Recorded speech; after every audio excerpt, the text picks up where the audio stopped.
Aquele que habita no esconderijo do Altíssimo e descansa à sombra do Onipotente, diz ao Senhor: Tu és o meu refúgio e a minha fortaleza, o meu Deus, em quem confio.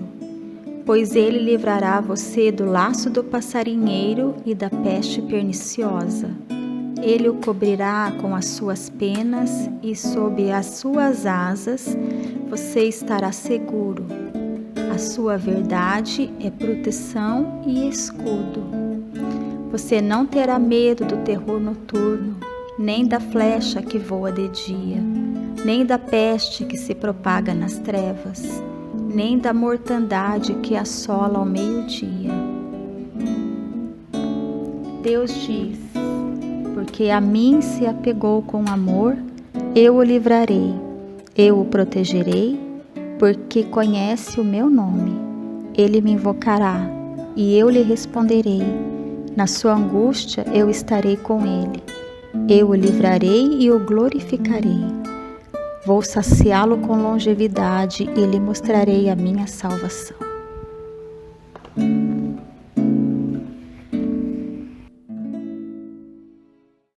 Olá, estamos em mais um culto da IPI Bom Jesus, mediado por tecnologia. Então, em nome do Pai, do Filho e do Espírito Santo, nós queremos saudar a todos e dizer que continuamos em oração por todos. Talvez, como muitos de vocês, eu também tenho pessoas próximas que estão sofrendo com a Covid. O meu irmão está na UTI e a cada dia que passa nós vemos que isso se torna mais real para nós. Então eu gostaria de estar mais uma vez me solidarizando em nome da nossa igreja, estar nos solidarizando com todas as pessoas que estão sofrendo. Nós sabemos que nós não sofremos sozinhos. Deus sofre conosco e caminha junto conosco nesses tempos difíceis. Então, nesse momento, eu gostaria de colocar a vida de todos diante de Deus e assim receber o seu consolo nesses momentos. Vamos orar?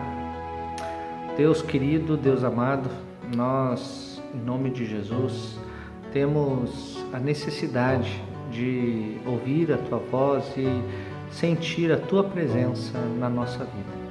Por isso, entregamos tudo aquilo que temos, tudo aquilo que somos diante de Ti. Não conseguimos controlar essa doença, mas podemos confiar em Ti e caminhar através dela. Ó Deus, então recebe o nosso louvor e a nossa adoração. Recebe, Senhor, também o nosso pedido para que Tu venha até nós e nos console e nos guarde. Nós oramos, Senhor, para que todas as pessoas que aqui nos ouvem possam estar recebendo a Tua paz e podendo suportar todas essas dificuldades que vêm com essa pandemia. Por isso, consagramos as nossas vidas a Ti. Em nome de Jesus. Amém.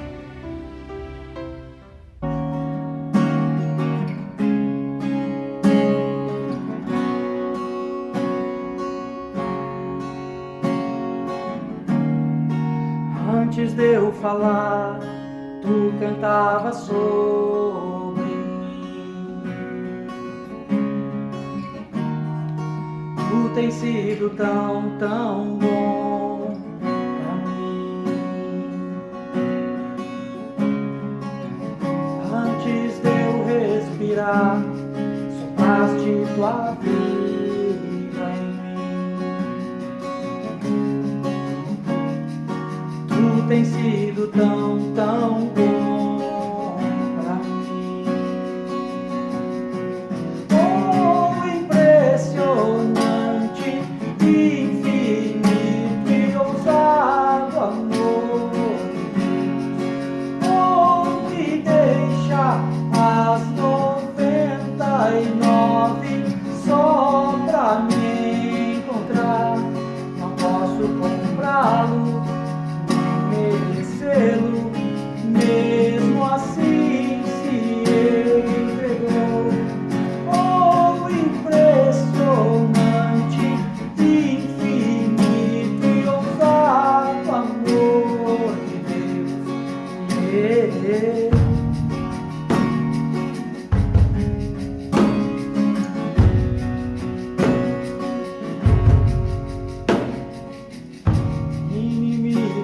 eu fui, mas teu amor lutou por mim. Tu tens sido tão, tão bom pra mim. Não tinha valor, mas tudo pagou.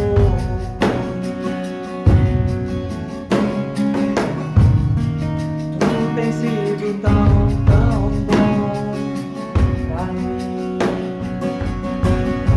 Oh, impressionante, infinito e ousado amor de Deus. Oh, me deixarás 99 só pra me encontrar.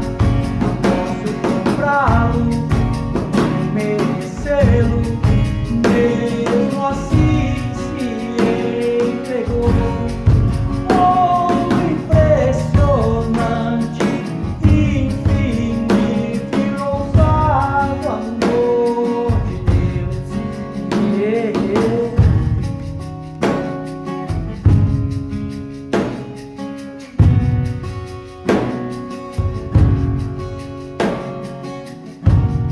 Das luz para as sombras, escala as montanhas pra me encontrar. Derruba as muralhas, destrói as mentiras pra me encontrar. Traz luz para as sombras, escala as montanhas pra me encontrar. Derruba as muralhas, destrói as mentiras pra me encontrar. Oh, impressionante, infinito e ousado amor de Deus. Oh, impressionante, infinito e ousado amor de Deus. Yeah.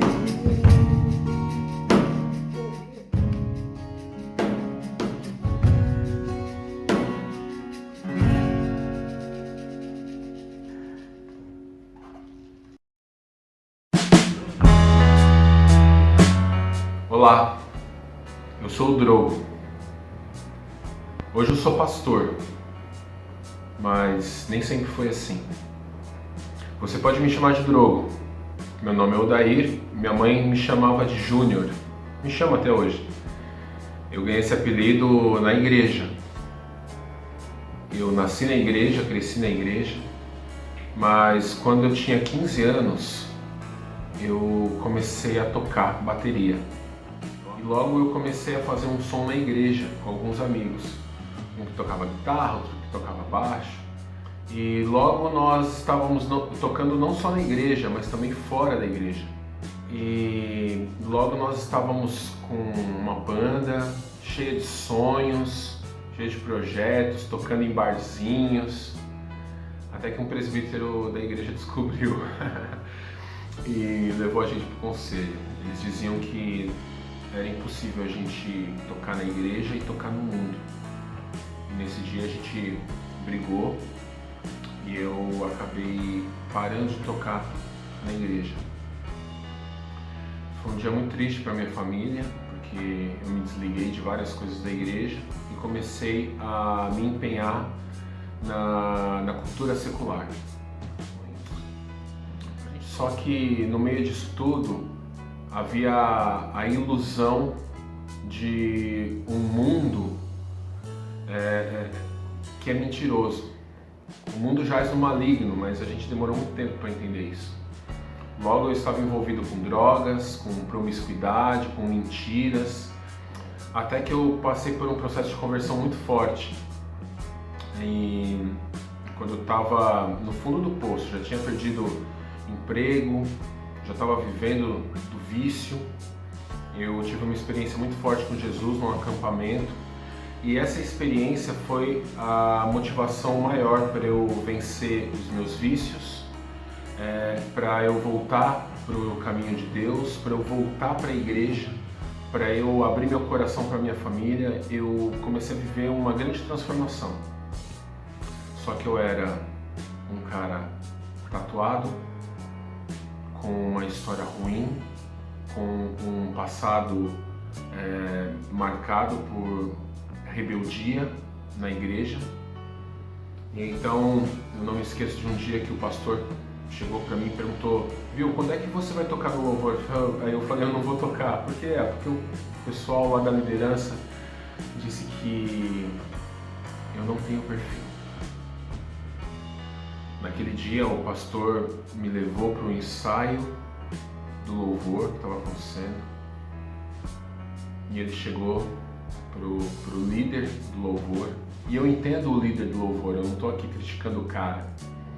Ele vivia segundo a narrativa dele, mas o pastor chegou e ele disse assim: o Drogo está apto para voltar pro louvor. Ele não é perfeito, mas o coração dele está em Cristo. E isso é o mais importante para nós, isso é o mais importante para a igreja. Ele está com o coração aberto para ser moldado conforme o Evangelho. E aí o pastor olhou e falou assim: o Drogo, nós queremos o Drogo servindo na igreja, tanto no louvor quanto em qualquer outra área, porque ele tem o coração em Cristo. Eu nunca me esqueci dessa história e eu carreguei ela por toda a minha vida. Hoje eu sou pastor, mas eu continuo me olhando no espelho e vendo um cara muito pecador,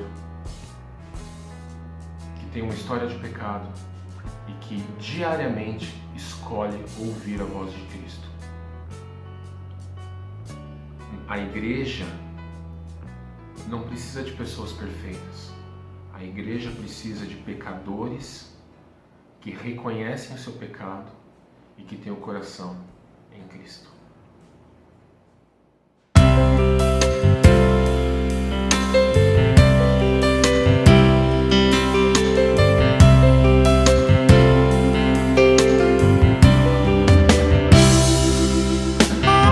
Venha como você está.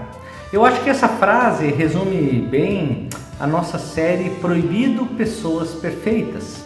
Quem é a igreja, afinal?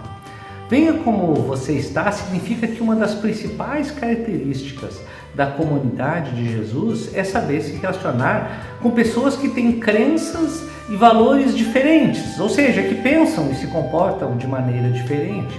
Em outras palavras, eu posso dizer o seguinte, que independente da tua crença religiosa, da tua moral passada ou presente, da tua compreensão, por exemplo, sobre sexualidade, sobre ciência e fé, ou mesmo das tuas escolhas políticas, você é bem-vindo em nosso meio, pois nós queremos ser uma comunidade de Jesus.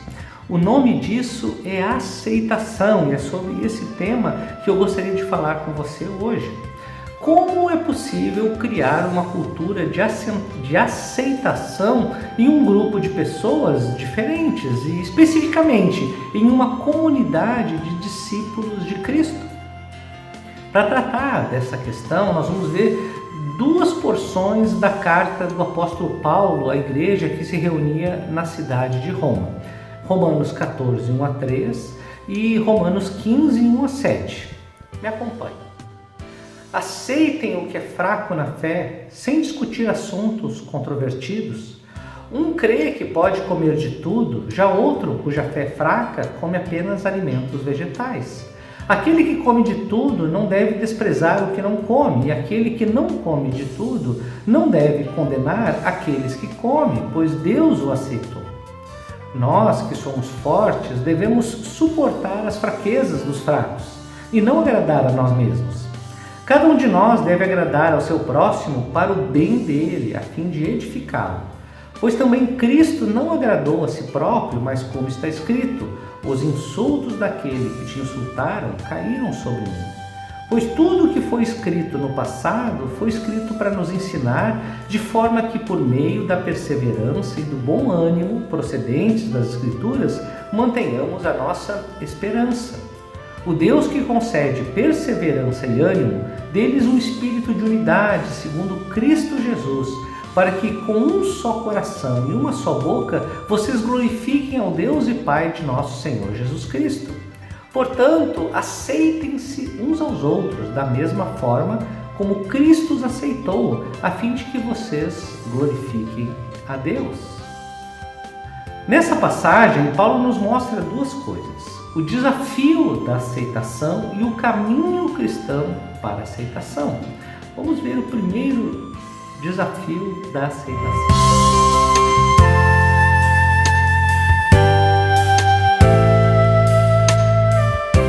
O capítulo 14 e 15 de Romanos é sobre uma disputa que estava acontecendo na igreja de Roma. Lá nós lemos algo como: a fé de uma pessoa permite que ela coma qualquer coisa, mas aquele cuja fé é fraca come apenas vegetais.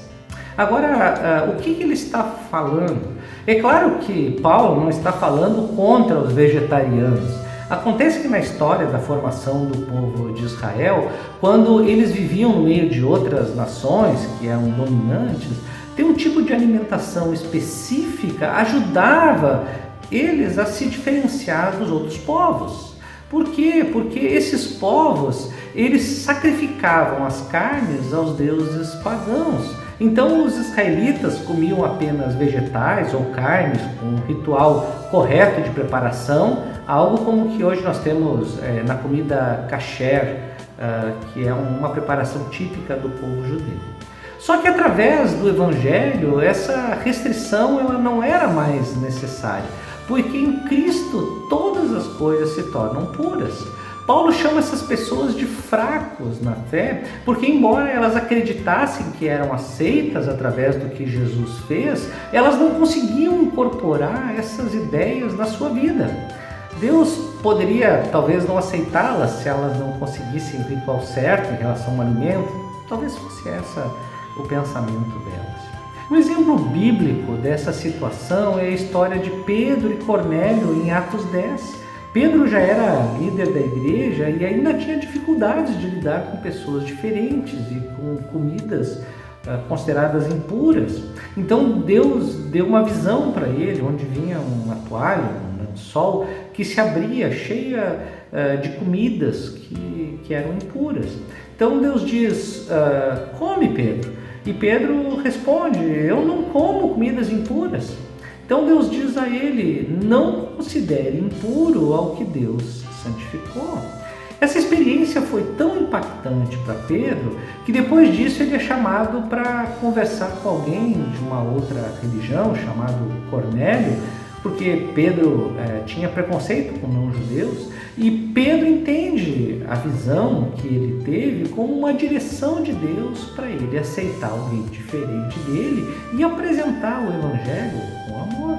O que nós temos aqui no livro de Romanos é algo muito parecido.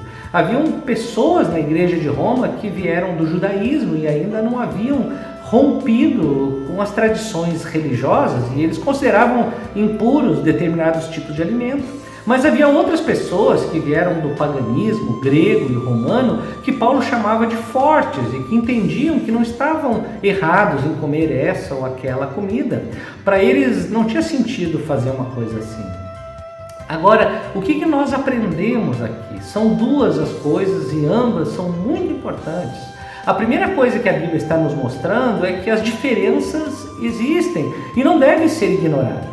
Todo grupo de pessoas tem uma experiência diferente no mundo e por isso essas diferenças elas existem.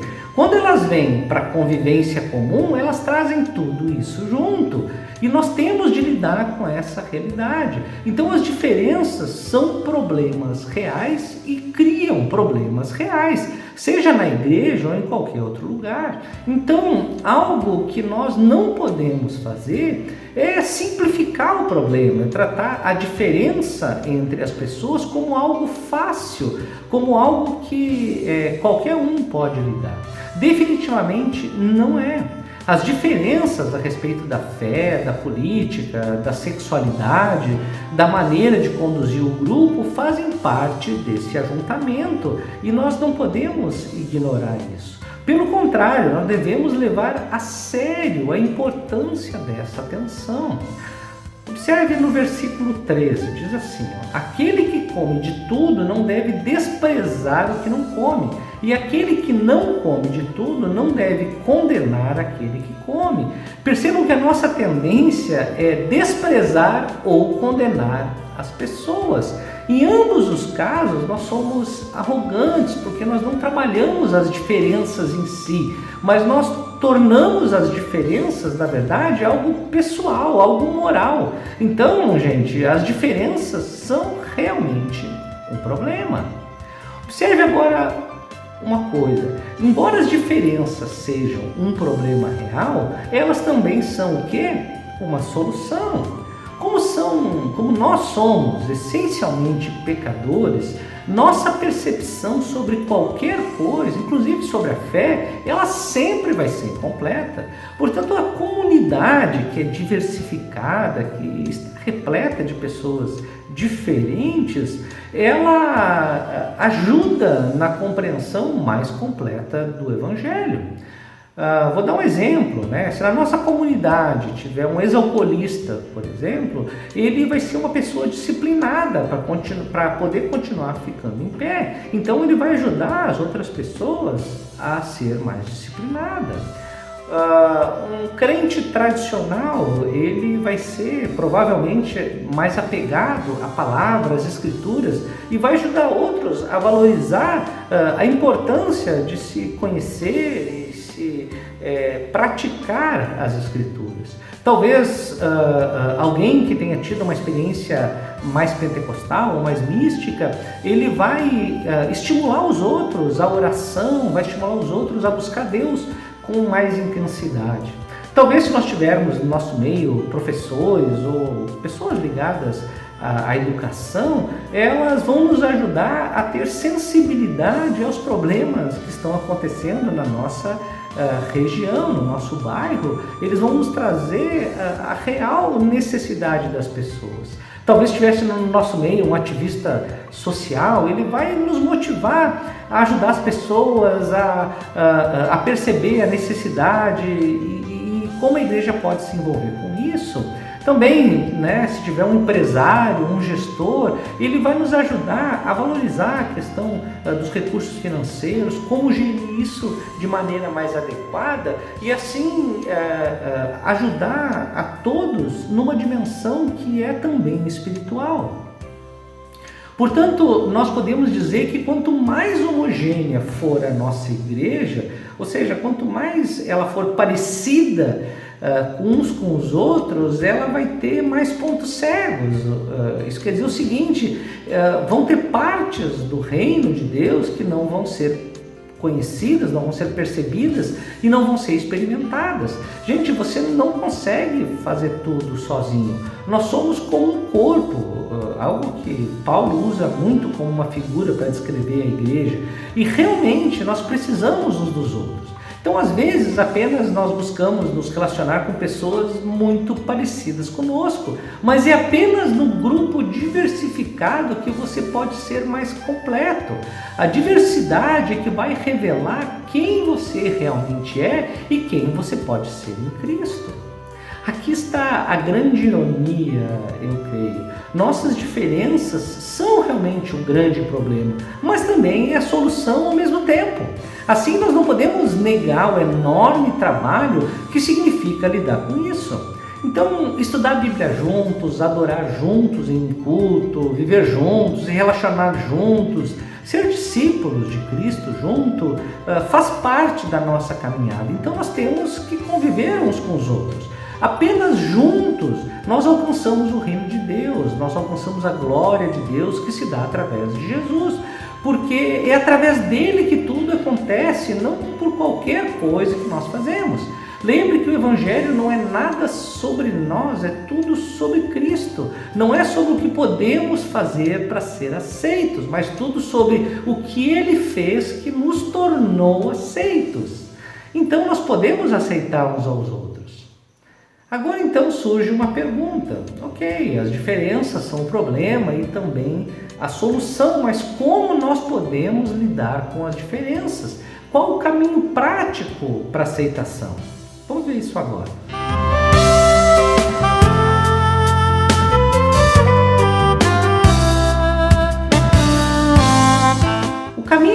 cristão para aceitação vai passar por uma palavra muito usada hoje em dia: tolerância.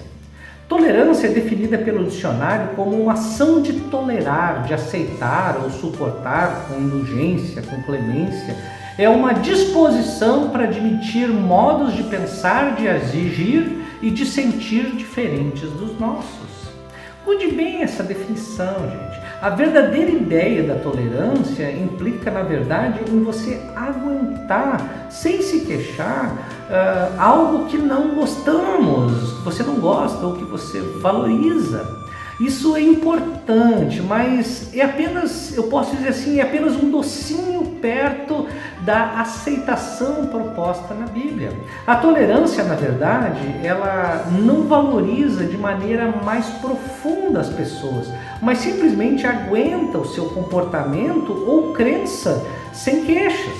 A tolerância sozinha, ela não traz justiça e misericórdia. Então nós podemos dizer que a aceitação não é menos que a tolerância. A tolerância, ela é importante, mas ela vai além dela, ela vai além da tolerância. Vamos observar Romanos 15, 1 a 3. Nós que somos fortes devemos suportar as fraquezas dos fracos e não agradar a nós mesmos. Cada um de nós deve agradar ao seu próximo para o bem dele, a fim de edificá-lo, pois também Cristo não agradou a si próprio. Perceba que o sentido de suportar, no versículo 1, é de dar apoio ao fraco em sua fraqueza, ou seja, ajudá-lo a se tornar forte. O foco é o bem do outro. O que Paulo está dizendo aqui? Paulo está nos chamando para algo que não é apenas tolerância, que é aguentar o outro, mas também não é intolerância, onde apenas a minha opinião vale, onde eu desprezo ou condeno aquele que pensa ou age diferente de mim.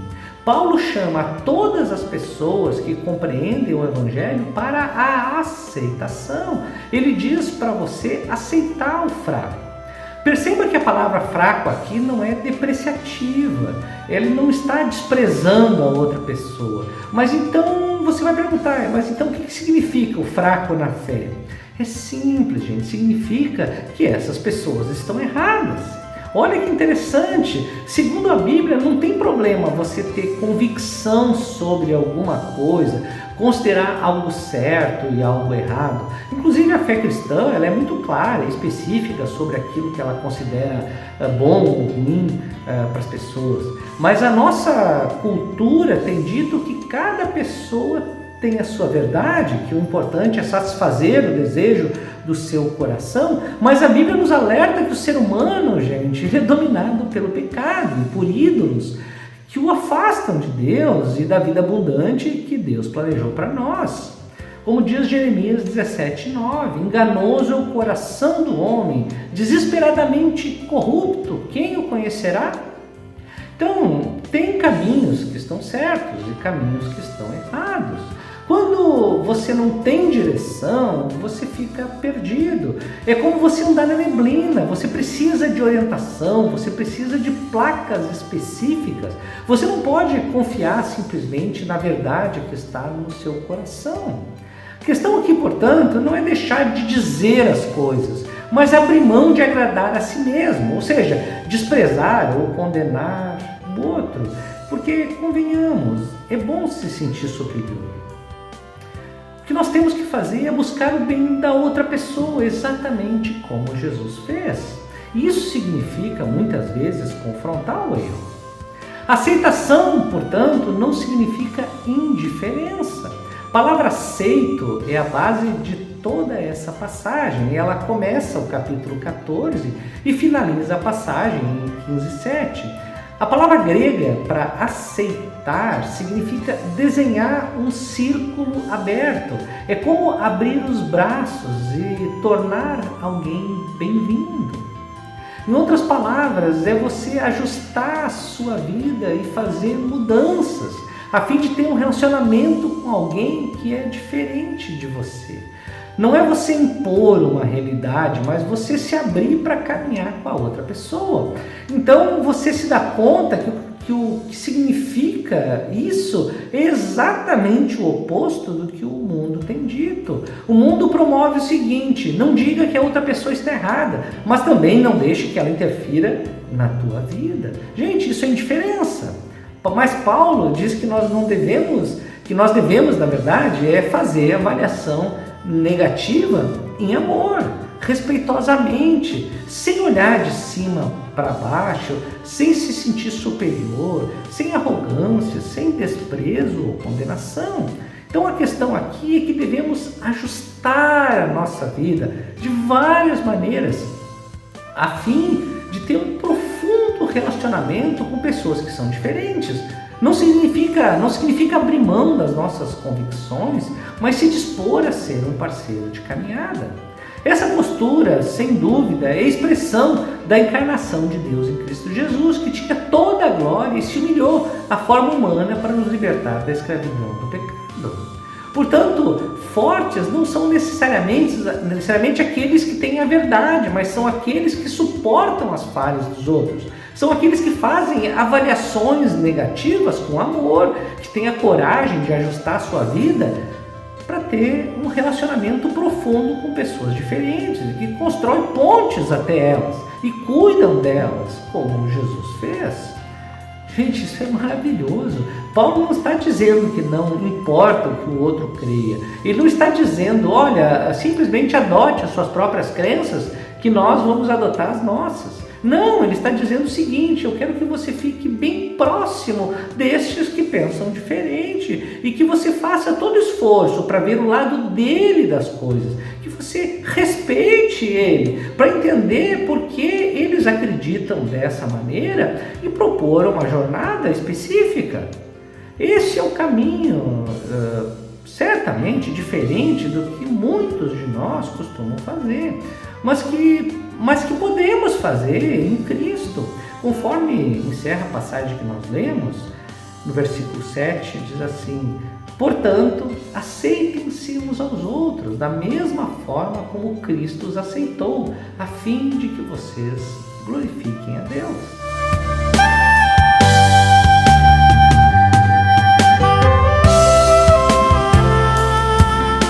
Eu gostaria de concluir essa mensagem apontando de onde vem o poder para nós fazermos isso.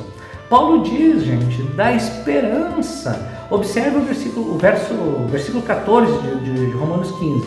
Pois tudo que foi escrito no passado foi escrito para nos ensinar, de forma que por meio da perseverança e do bom ânimo procedentes das Escrituras, mantenhamos a nossa esperança. Por que a esperança é tão importante? Porque a esperança cristã não é esperança na bondade humana, mas no bondoso Deus. Por um lado, a esperança do reino de Deus ela é mais otimista que a esperança propagada talvez por alguns cientistas e pelos videntes de hoje. Esses caras estão promovendo uma completa desesperança para o mundo. A esperança do reino de Deus, ela diz o seguinte, que algum dia Deus vai consertar todas as coisas, que Ele vai trazer justiça em todo lugar, que Ele vai cobrir a terra com essa justiça como as águas cobrem o mar. E nós seremos levados à vitória. Isso é a nossa esperança, então ela é otimista. Mas por outro lado, a esperança do reino de Deus, ela é também mais realista, porque a Bíblia diz que o reino de Deus não vem a partir do esforço humano, ele vem através da intervenção divina contra o pecado humano. Então, se você é uma pessoa que não se baseia na fé, você vai ter provavelmente esperança no trabalho duro, na educação, na ciência. E por outro lado, se você é uma pessoa religiosa, a tua esperança vai estar que você tem que ser bom o suficiente para Deus aceitar você. Agora, se a tua esperança se baseia no que Jesus Cristo fez na cruz, que por isso Deus mostra que ama você, que Deus aceita você, isso não tem nada a ver com a sua performance, isso muda tudo. Jesus Cristo, eu quero enfatizar isso, fez uma avaliação negativa de mim e de você quando Ele morreu. Você sabe o que Ele disse? Ele disse o seguinte: eu e você somos pecadores. Quando Jesus morreu na cruz, ele estava dizendo que eu e você, na verdade, nós somos fracos. Só que ao mesmo tempo ele estava abrindo espaço na sua vida para mim, para você. Ele estava abrindo os braços para nós. Ele estava ajustando a sua vida por mim e por você. Ele estava se sacrificando. Então, quando eu vejo Jesus fazendo isso, eu tenho esperança no futuro que Deus prometeu, que foi prometido por um Deus de amor. Então eu posso olhar à volta e fazer com que qualquer um mais, não importa os valores ou crenças, seja meu irmão, seja minha irmã. Foi o que Jesus disse na cruz, apontando para a multidão: estes são minha mãe e meus irmãos. É nossa tarefa, portanto, fazer da nossa diferença não apenas o maior problema, mas a maior solução, porque é apenas juntos, gente, que vamos conhecer a Cristo e perceber tudo que Ele conquistou por nós. Tenho certeza que há esperança para que essa unidade aconteça na nossa vida e através da nossa vida. Vamos orar? Pai querido, eu te agradeço porque a Tua palavra nos dá esperança, nos dá direção, nos dá, Senhor, ânimo para continuar a nossa jornada. Embora muitas vezes não conseguimos perceber a possibilidade de convivermos com pessoas diferentes, nós cremos, Deus, que em Cristo, na obra da cruz, isso é possível. Por isso entregamos a nossa vida, entregamos as nossas comunidades, entregamos todo o mundo diante de Ti, de forma que cremos, Senhor, que Tu estás já agindo em nosso meio, para que sejamos uma comunidade única, que reflete o Teu amor pelo mundo inteiro. É por isso que oramos, em nome de Jesus. Amém.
então sempre firmes na fé, na esperança e no amor, para que todas as bênçãos de Deus possam ser experimentadas.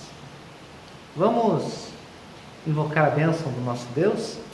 Que o Senhor te abençoe e te guarde, que o Senhor faça resplandecer o seu rosto sobre ti, tenha misericórdia de ti e te dê a paz. Que a graça do nosso Senhor e Salvador Jesus Cristo, o amor infinito de Deus o Pai e as consolações do Espírito Santo estejam sobre tua vida e sobre ela permaneça hoje e sempre. Amém.